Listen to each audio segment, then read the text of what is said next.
Hey guys, this is Nathan Wilson from Driving Dreams Restorations here in beautiful sunny Florida.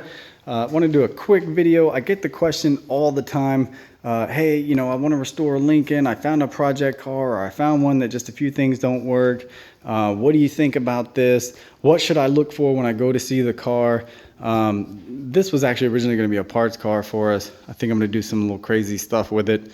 It's never going to be one of our $50,000, restorations, but I wanted to use this as an example. What my answer to people is always, has it been messed with? Has somebody gone through and spliced a bunch of wires? These cars are way more complicated than the average, Mustang or Camaro.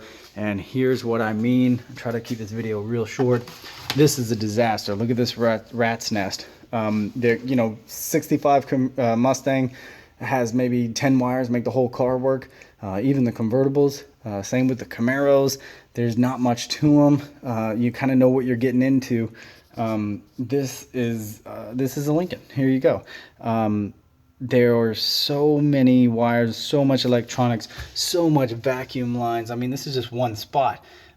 It's insane, it's not your average restoration. So I always tell people, has it been messed with? Is it unrestored? Has some guy gotten, over the last 55 years, did some guy get in there and try to splice something like this to make it work? And this is how I got this car. I didn't pull this apart and make it look like this. This is exactly how, I got it. I mean, this guy literally soldered wires to the original connections, pulled stuff. I mean, this is a complete nightmare.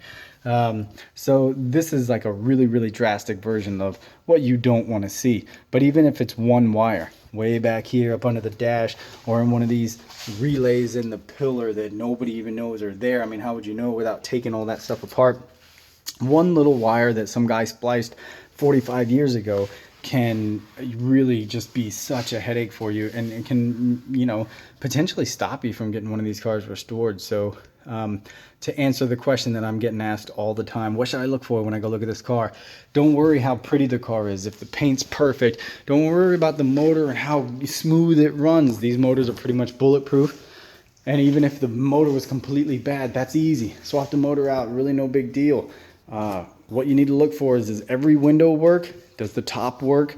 Those are the two main things. And like I said, has somebody been in there messing with stuff? If somebody spliced a wire somewhere, it can be just so detrimental for you. So that's the heads up. It's not your average restoration. Vacuum lines all through the doors, vacuum lines everywhere, wires going through the top. Here's 8 more relays, a bunch of other crap that, just has such a potential to break and to stop working and just make you pull your hair out if you're not super familiar with the cars.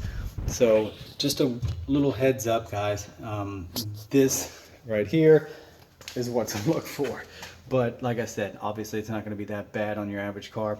Try to find one where the windows and all the windows work. If one window's not working, that can be a really bad sign.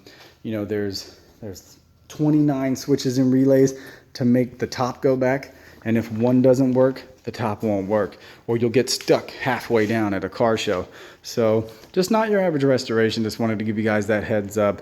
If you're thinking it's going to be anything like a Mustang or Camaro, you're really in for a surprise.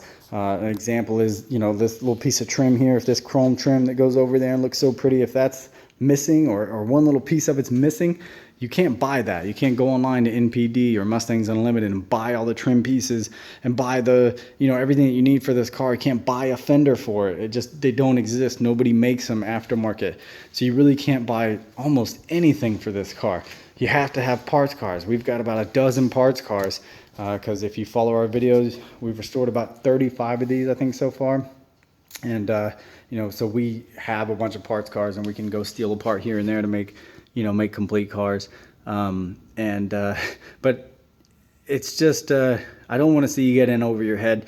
You see a lot of these cars taken apart, half done, half put back together, and they say, oh, I just ran out of time or ran out of money.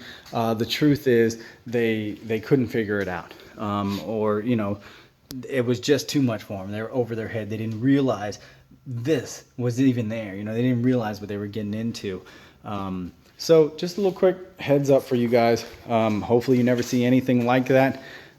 If you do have any questions, I'll try to answer them. I know there's not a lot of info out there online. Not a lot of people for some reason want to share any info about these Lincolns.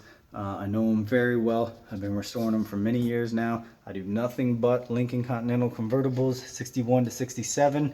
You know, type in YouTube, Driving Dreams Lincoln. You'll see a bunch of the Lincolns that we've done. I didn't start doing videos until maybe a year ago or so. So there's probably like 10 or 15 on there. But we did a lot before that, before I was making the videos. So have a knowledge of it, and I'll be happy to help you guys if I can. So hope this video helps. Basically, if everything doesn't work, you probably want to stay away from it. Don't be blinded by how cool it is and, you know, how pretty it is and, you know, how good it runs. None of that means anything with these cars. It's all about the electronics. Does the top work? Do the windows work? Has anybody messed with any of the wiring? And after 55 years, there's usually a good chance somebody spliced something somewhere and just tried to make something work. They thought they knew what they were doing. They tried to make it work, and maybe they did make it work for a while, but if it's not the way it should be, you know, the way it was designed, it's probably going to have some problems, and you probably want to stay away from it. So wish you guys the best of luck. See you next time.